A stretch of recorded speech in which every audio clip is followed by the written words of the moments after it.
Prometeu e Pandora. A criação do mundo é um problema que, muito naturalmente, desperta a curiosidade do homem, seu habitante. Os antigos pagãos, que não dispunham sobre o assunto das informações de que dispomos, procedentes das escrituras, tinham sua própria versão sobre o acontecimento, que era a seguinte: antes de serem criados o mar, a terra e o céu, todas as coisas que apresentavam um aspecto a que se dava o nome de caos, uma informe e confusa massa, mero peso morto, no qual, contudo, jaziam latentes as sementes das coisas. A terra, o mar e o ar estavam todos misturados. Assim, a terra não era sólida, o mar não era líquido e o ar não era transparente. Deus e a natureza intervieram finalmente e puseram fim a essa discórdia, separando a terra do mar e o céu de ambos.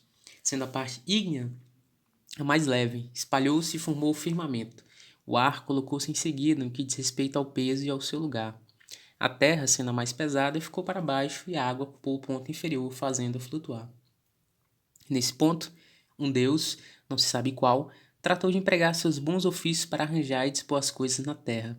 Determinou aos rios e lagos seus lugares, levantou montanhas, escavou vales, distribuiu os bosques, as fontes, os campos férteis e as áridas planícies. Os peixes tomaram posse do mar, as aves do ar e os quadrúpedes da terra. Tornara-se necessário, porém, o animal mais nobre foi feito o homem. Não se sabe se o Criador o fez de materiais divinos ou se na terra, há tão pouco tempo separado do céu, ainda havia algumas sementes celestiais ocultas. Prometeu tomou um pouco dessa terra e, misturando-a com a água, fez o homem à semelhança dos deuses. Deu-lhe o porte ereto, de maneira que, enquanto os outros animais têm o rosto voltado para baixo, olhando a terra, o homem levanta a cabeça para o céu e olha as estrelas. Prometeu era um dos titãs, uma raça gigantesca que habitou a terra antes do homem. Ele e seu irmão Epimeteu foram incumbidos de fazer o homem assegurar-lhe e aos outros animais todas as faculdades necessárias à sua preservação. Epimeteu encarregou-se da obra e prometeu de examiná-la depois de pronta. Assim, Epimeteu tratou de atribuir a cada animal os seus dons variados, de coragem, força, rapidez, sagacidade, asas a um, garras a outro, uma carapaça protegendo o terceiro, etc. Quando, porém, chegou a vez do homem, que tinha de ser superior a todos os outros animais, Epimeteu gastara seus recursos com tanta prodigalidade que nada mais restava. Perplexo, recorreu ao seu irmão Prometeu, que, com a ajuda de Minerva, subiu ao céu e acendeu sua tocha no carro do sol, trazendo fogo para o homem. Com esse dom, o homem assegurou sua superioridade sobre todos os outros animais. O fogo lhe forneceu o meio de construir as armas com que subjugou os animais e as ferramentas com que cultivou a terra. Aquecer sua morada de maneira a tornar-se relativamente independente do clima e, finalmente, criar a arte da cunhagem das moedas, que ampliou e facilitou o comércio. A mulher não fora ainda criada. A versão, bem absurda, é que Júpiter a fez e enviou a Prometeu e a seu irmão para puni-los pela ousadia de furtar o fogo do céu e ao homem por tê-lo aceito. A primeira mulher chamava-se Pandora. Foi feita no céu e cada um dos seus deuses contribuiu com alguma coisa para aperfeiçoá-la. Vênus deu-lhe a beleza, Mercúrio a persuasão, Apolo a música. Assim dotada, a mulher foi mandada à terra e oferecida a Epimeteu, que de boa vontade aceitou, embora advertido pelo irmão, para ter cuidado com Júpiter e seus presentes. Epimeteu tinha em sua casa uma caixa, na qual guardava certos artigos malignos de que não se utilizaram ao preparar o homem para sua nova morada. Pandora foi tomada por intensa curiosidade de saber o que tinha aquela caixa, e, certo dia, destampou-a para olhar. Assim escapou e se espalhou por toda parte uma multidão de pragas que atingiram o desgraçado homem, tais como a gota, o reumatismo e a cólica para o corpo, a inveja, o despeito e a vingança para o espírito. Pandora apressou-se em colocar a tampa na caixa, mas infelizmente escapara todo o conteúdo da mesma, com exceção de uma única coisa, que ficara no fundo e que era a esperança. Assim, sejam quais forem os males que nos ameacem, a esperança não nos deixa inteiramente, e enquanto a tivermos, nenhum mal nos torna inteiramente desgraçados. Uma outra versão é de que Pandora foi mandada por Júpiter com boa intenção, a fim de agradar o homem. O rei dos deuses entregou-lhe como presente de casamento uma caixa, em que cada deus colocara um bem. Pandora abriu a caixa, inadvertidamente, e todos os bens escaparam, exceto a esperança. Essa versão é sem dúvida mais aceitável do que a primeira. Realmente, como poderia a esperança, joia tão preciosa quanto é, ter sido misturada a toda sorte de males como na primeira versão? Estando assim povoado o mundo, seus primeiros tempos constituíram uma era de inocência e ventura. chamada Idade de Ouro. Reinava a verdade e a justiça, embora não impostas pela lei, e não havia juízes para ameaçar ou punir. As florestas ainda não tinham sido despojadas de suas árvores para fornecer madeira aos navios, nem os homens haviam construído fortificações em torno de suas cidades. Espadas, lanças ou elmos eram objetos desconhecidos. A terra produzia tudo necessário para o homem, sem que este se desse ao trabalho de lavrar ou colher. Vicejavam a primavera perpétua, as flores cresciam sem sementes, as torrentes dos rios eram de leite e de vinho, o mel dourado escorria dos carvalhos. Seguiu-se a idade de prata, inferior à de ouro, porém melhor que a de cobre. Júpiter reduziu a primavera e dividiu o ano em estações. Pela primeira vez, o homem teve de sofrer os rigores do calor e do frio, e tornaram-se necessárias as casas. As primeiras moradas foram as cavernas, os abrigos das árvores frondosas e cabanas feitas de artes. Tornou-se necessário plantar para colher. O agricultor teve de semear e de arar a terra com a ajuda do boi. Veio em seguida a Idade do Bronze, jamais agitada e sob a ameaça das armas, mas ainda não inteiramente má. A pior foi a Idade de Ferro. O crime rompeu como uma inundação. A modéstia, a verdade e a honra fugiram, deixando em seus lugares a fraude e a astúcia, a violência e a insaciável cobiça. Os marinheiros estenderam as velas aos ventos e as árvores foram derrubadas das montanhas para servir de quilhas dos navios e ultrajar a face do oceano. A terra, que até então fora cultivada em comum, começou a ser dividida entre os possuidores. Os homens não se contentaram com o que produzia a superfície. Escavou-se então a terra e tirou-se dos seus seios minérios e metais. Produziu-se o danoso ferro e o ainda mais danoso ouro. Surgiu a guerra, utilizando-se de um e de outro como armas. O hóspede não se sentia em segurança em casa de seu amigo. Os genros e sogros, os irmãos e as irmãs, os maridos e mulheres não podiam confiar uns nos outros. Os filhos desejavam a morte dos pais a fim de lhes herdarem a riqueza. O amor familiar caiu prostrado. A terra ficou úmida de sangue e os deuses abandonaram um a um, até que ficou somente Astreia, que finalmente acabou também partindo. Vendo aquele estado de coisas, Júpiter indignou-se e convocou os deuses para um conselho. Todos obedeceram à convocação e tomaram o caminho do Palácio do Céu. Esse caminho pode ser visto por qualquer um nas noites claras, atravessando o céu, e é chamado de Via Láctea. Ao longo dele ficam os palácios dos deuses ilustres, a plebe celestial vive a parte de um lado ou de outro. Dirigindo-se à Assembleia, Júpiter expôs as terríveis condições que reinavam na Terra e encerrou suas palavras anunciando a intenção de destruir todos os seus habitantes e fazer surgir uma nova raça, diferente da primeira, que seria mais digna de viver e saberia melhor cultuar os deuses. Assim dizendo, apoderou-se de um raio e já estava prestes a atirá-lo contra o mundo, destruindo pelo fogo, quando atentou para o perigo que o incêndio poderia acarretar para o próprio céu. Mudou então de ideia e resolveu inundar a terra. O vento norte, que espalha as nuvens, foi encadeado, o vento sul foi solto, e em breve cobriu todo o céu com escuridão profunda. As nuvens, empurradas em bloco, romperam-se com fragor, torrentes de chuva caíram, as plantações inundaram-se, o trabalho de um ano do lavrador pereceu em uma hora. Não satisfeito com suas próprias águas, Júpiter pediu a ajuda de seu irmão, Netuno. Este soltou os rios e lançou-os sobre a terra. Ao mesmo tempo, sacudiu-a com um terremoto e lançou o refluxo do oceano sobre as praias. Rebanhos, animais, homens e casas foram engolidos e os templos, com seus recintos sacros, profanados. Todo edifício que permanecera de pé foi submergido e suas torres ficaram abaixo das águas. Tudo se transformou em mar, num mar sem praias. Aqui e ali, um indivíduo refugia-se no cume e alguns poucos em barcos apoiam um remo no mesmo solo que ainda há pouco o arado sulcara. Os peixes nadam sobre os galhos das árvores, a âncora se prende no jardim, onde recentemente os cordeirinhos brincavam, as focas cabriolam desajeitadamente. O lobo nada entre as ovelhas, os fulvos leões e os tigres lutam nas águas, a força do javali de nada lhe serve nem a ligeireza do cervo. As aves tombam, cansadas, na água, não tendo encontrado terra onde pousar. Os seres vivos, que a água poupara, caem como presas da fome. De todas as montanhas, apenas o Parnaso ultrapassa as águas. Ali, Deucalião e sua esposa Pirra, da raça de Prometeu, encontram refúgio. Ele é um homem justo, ela uma devota fiel dos deuses.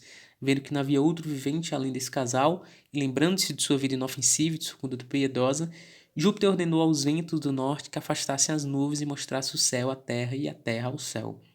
Também Netuno ordenou a Tritão que soasse sua concha, determinando a retirada das águas. As águas obedeceram. O mar voltou às suas costas, os rios aos seus leitos. Deucalião assim se dirigiu então a Pirra. Ó esposa, única mulher sobrevivente, unida a mim primeiramente pelos laços de parentesco e do casamento, e agora por um perigo comum, pudéssemos nós possuir o poder de nosso antepassado Prometeu e renovar a raça, como ele fez pela primeira vez. Como não podemos, porém, dirijamo-nos àquele templo e indaguemos dos deuses o que nos resta fazer. Entraram no templo coberto de lama e aproximaram-se do altar, onde nenhum fogo crepitava.